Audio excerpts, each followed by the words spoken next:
Jamaah Islam itu indah yang dirahmati Allah, sebelum kita mendengarkan kesimpulan dari tema kita pagi hari ini, ada satu video menarik juga yang perlu kita lihat dan kita akan komentari. Kira-kira videonya seperti apa? Langsung aja kita simak videonya. Ini dia videonya.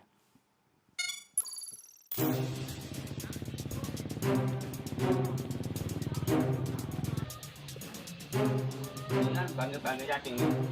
Walah, Ini kan bangga-bangga cacing. oh kata banget Pak De. Wah, nak wau njur niku buan kebuan nih kok.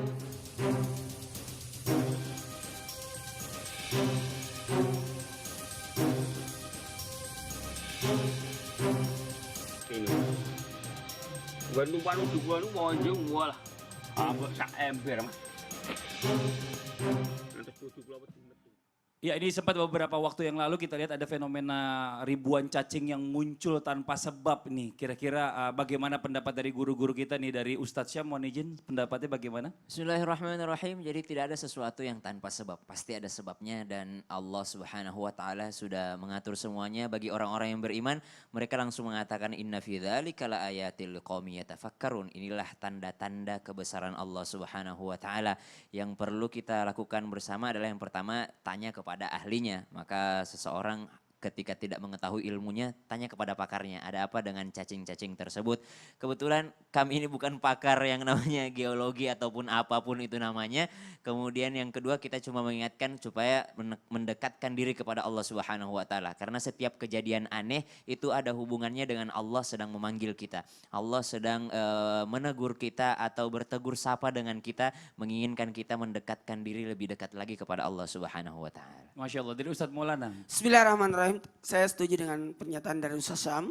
Ini luar biasa karena ini sebenarnya adalah fenomena alam. Maka serahkan kepada ahlinya, jangan sampai justru kita yang menyebarkan berita hoax. Betul. Nah, lalu macam-macam komentar lah, menghujat apalah dan sebagainya. Ini dikhawatirkan justru kita nanti mendapatkan dosa jariah. Kemudian tetap berbaik sangka, jangan sampai menjadi satu teror buat orang lain sehingga jadi panik semua. Nah, ini yang tidak diinginkan. Makanya saya juga salut kepada pemerintah, alhamdulillah, karena walaupun dalam artian ini kan pandemiknya ini kan sampai mendunia, sampai 200 lebih negara yang merasakan, bukan jadi fenomena mendunia wabah ini. Tapi kita tidak boleh terlalu panik sampai gimana ya, jadi ini lebih bagus. Dan ingat, fenomena seperti ini bukan saja sekali ini datang, dan banyak kali datang, ada cacing dan sebagainya, itu sebagai peringatan buat kita. Masya Allah, luar biasa. Kalau gitu langsung aja kita mendengarkan kesimpulan sekaligus himbauan dari Pak Menteri Agama. Mohon izin Pak, waktunya silakan.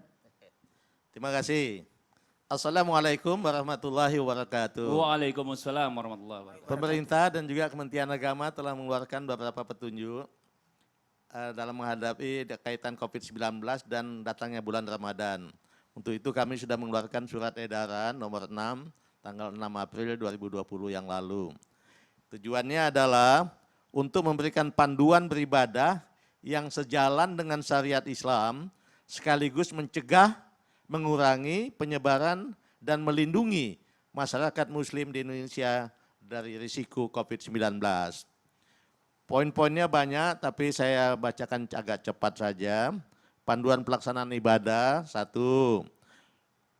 Puasa adalah ibadah wajib, untuk itu betul-betul kita laksanakan sebaik-baiknya berdasarkan ketentuan fikih ibadah. Tadi saya sampaikan ada beberapa hal sambil kita bisa menjaga kesehatan. Contohnya sahur jangan cuma makan minum air putih atau apa, usahakan bisa makan yang bergizi. Kemudian sahur dan buka puasa dilakukan di keluarga inti saja. Tidak usah ada sahur on the road dan lain sebagainya. Demikian juga buka puasa, tidak usah buka puasa bersama. Salat tarawih dilakukan secara individual atau berjamaah bersama keluarga inti. Tadi telah kita sampaikan manfaatnya juga banyak dan tidak mengurangi nilai ibadahnya. Tilawah atau tadarus Al-Quran dilakukan di rumah masing-masing. Tadi juga lebih bagus kalau karena di rumah masing-masing kita bisa mungkin bergantian Lebih akrab sama keluarga. Gantian dengan istri, dengan anak-anak, kalau saya dengan cucu juga. Betul. Ya. Selanjutnya buka puasa bersama. Biasanya kita lakukan, apalagi kalau penjabat biasa bersama teman-teman kantor atau tetangga-tetangga, saudara sebagainya, kita tiadakan saja karena itu mengundang penyebaran COVID-19. Peringatan nuzul Quran juga biasanya kita lakukan dalam bentuk tablik, menghadirkan penceramah dengan massa dan jumlah besar tidak usah kita lakukan. Baiknya ya kita lakukan saja dengan mengaji, membaca Al-Quran di rumah masing-masing. Kemudian iktikaf di masjid, biasanya 10 malam terakhir juga tidak usah. Mungkin bisa kita ganti dengan membaca Al-Quran atau zikir di rumah gitu ya. Ya saya kira kita tahu bahwa Islam tidak bukanlah sebuah agama yang menyusahkan orang. Betul, Bagaimana Masya Allah. membuat gampang tapi nilai ibadahnya tetap tinggi. Pelaksanaan sholat Idul Fitri juga tidak usah, tetap kita tiadakan gitu. Kecuali kalau pada saat menjelang waktunya nanti situasi membaik. Masya Allah. Tapi kita doakan saja. Tapi Ya. kalau tidak ya kita tiadakan karena dapat mengundang masuknya COVID-19. Apalagi orang datang begitu ratusan misalnya lebih Betul. bahaya lagi. Kayak katakan tadi sekarang penyakit itu ada yang tidak punya gejala. Betul. Kita merasa sehat saja padahal kita sebetulnya pembawa virus itu gitu. Iya. Iya. Nanti kita akan lanjutkan lagi. Terima kasih banyak Bapak. Mohon Ya. izin sebelumnya ya. Nanti kita akan coba tuliskan lagi nanti di Instagramnya sosial media Boleh, Islamic baik. Indah ya. Terima untuk kasih lebih Ini mau lengkapnya. disebarkan. Oke. Iya. Terima kasih banyak atas waktunya Bapak. Mohon Oke. izin sebelumnya.